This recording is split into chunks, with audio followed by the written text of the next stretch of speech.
छत्रपति संभाजी महाराज, वीरता और बलिदान की अमर गाथा। छत्रपति संभाजी महाराज 1657 से 1889 भारतीय इतिहास के एक ऐसे योद्धा थे जिन्होंने अपने पराक्रम, निडरता और बलिदान से मराठा साम्राज्य को सशक्त बनाया। वे छत्रपति शिवाजी महाराज के ज्येष्ठ पुत्र और उत्तराधिकारी थे। संभाजी को छावा, शेर का बच्चा कहा जाता था, क्योंकि वे बचपन से ही साहसी, निडर और अद्वितीय योद्धा थे। उन्होंने अपने छोटे से जीवन काल में औरंगजेब जैसे शक्तिशाली मुगल सम्राट को कड़ी टक्कर दी और मराठा साम्राज्य की स्वतंत्रता को बचाए रखने के लिए अपने प्राणों की आहुति दी। संभाजी महाराज का जन्म 14 मई 1657 को पुरंदर किले में हुआ था। उनकी माता सईबाई का देहांत तब हुआ जब वे मात्र 2 वर्ष के थे। शिवाजी महाराज ने संभाजी की शिक्षा दीक्षा पर विशेष ध्यान दिया। उन्हें संस्कृत, मराठी, फारसी और कई अन्य भाषाओं का गहरा ज्ञान था। इसके अलावा उन्होंने राजनीति, युद्ध नीति, कूटनीति और प्रशासन की भी गहन शिक्षा ली थी। संभाजी बचपन से ही निर्भीक और जिज्ञासु स्वभाव के थे। वे घुड़सवारी, तलवारबाजी, धनुर्विद्या और युद्ध कौशल में निपुण थे। शिवाजी महाराज ने उन्हें कई महत्वपूर्ण अभियानों में शामिल किया, जिससे उनकी नेतृत्व क्षमता और युद्ध कौशल में निखार आया। शिवाजी महाराज के निधन 1880 के बाद मराठा साम्राज्य एक संकट में आ गया। शिवाजी की दूसरी पत्नी सोयराबाई अपने पुत्र राजा राम को सिंहासन पर बैठाना चाहती थी, जिसके कारण संभाजी को अपने ही लोगों के विरोध का सामना करना पड़ा।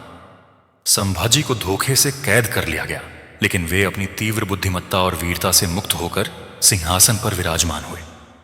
उन्होंने अपने शत्रुओं को हराकर अपने पिता की विरासत को संभाला। संभाजी महाराज के शासनकाल का सबसे महत्वपूर्ण संघर्ष मुगल सम्राट औरंगजेब के साथ था। औरंगजेब ने मराठा साम्राज्य को नष्ट करने के लिए पूरी ताकत झोंक दी, लेकिन संभाजी ने अपने अद्भुत युद्ध कौशल से मुगलों को बार बार पराजित किया।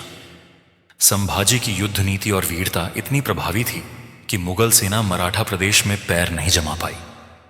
उन्होंने कई बार मुगल सैन्य अभियानों को विफल किया और औरंगजेब के सेनापतियों को पराजित किया। संभाजी महाराज ने अपने पिता की तरह गुरिल्ला युद्ध नीति गणिमी कावा को अपनाया। वे घने जंगलों और पहाड़ी इलाकों में छिपकर युद्ध करते थे और अचानक हमले कर दुश्मनों को परास्त कर देते थे। उनकी इस नीति ने मुगलों को भारी नुकसान पहुंचाया। संभाजी ने गोवा में पुर्तगालियों और कर्नाटक में अंग्रेजों के खिलाफ भी अभियान चलाए। वे हमेशा मराठा साम्राज्य की स्वतंत्रता के लिए संघर्षरत रहे। संभाजी महाराज को 1689 में मुगलों ने गद्दारों की सहायता से पकड़ लिया। औरंगजेब ने उन्हें इस्लाम कबूल करने का प्रस्ताव दिया, लेकिन वीर संभाजी ने गर्व से इसे ठुकरा दिया। इसके बाद औरंगजेब ने उन्हें क्रूर यातनाएं 40 दिनों तक अत्याचार सहने के बाद भी संभाजी ने अपने धर्म और मातृभूमि के लिए आत्मसमर्पण नहीं किया। अंततः 11 मार्च 1689 को उनकी निर्मम हत्या कर दी गई। संभाजी महाराज का बलिदान मराठा साम्राज्य के लिए प्रेरणा बना। उनके बलिदान के बाद मराठों में और अधिक आक्रोश फैला और अंततः औरंगजेब को पराजित होना पड़ा। संभाजी ने न केवल एक योद्धा के रूप में बल्कि एक कुशल प्रशासक के रूप में भी अपनी छाप छोड़ी। वे कवि और साहित्यकार भी थे और उन्होंने संस्कृत तथा मराठी भाषा में कई ग्रंथ लिखे। छत्रपति संभाजी महाराज भारतीय इतिहास के सबसे वीर और निडर योद्धाओं में से एक थे। उनका जीवन बलिदान, साहस और स्वतंत्रता के प्रति अटूट समर्पण का प्रतीक है।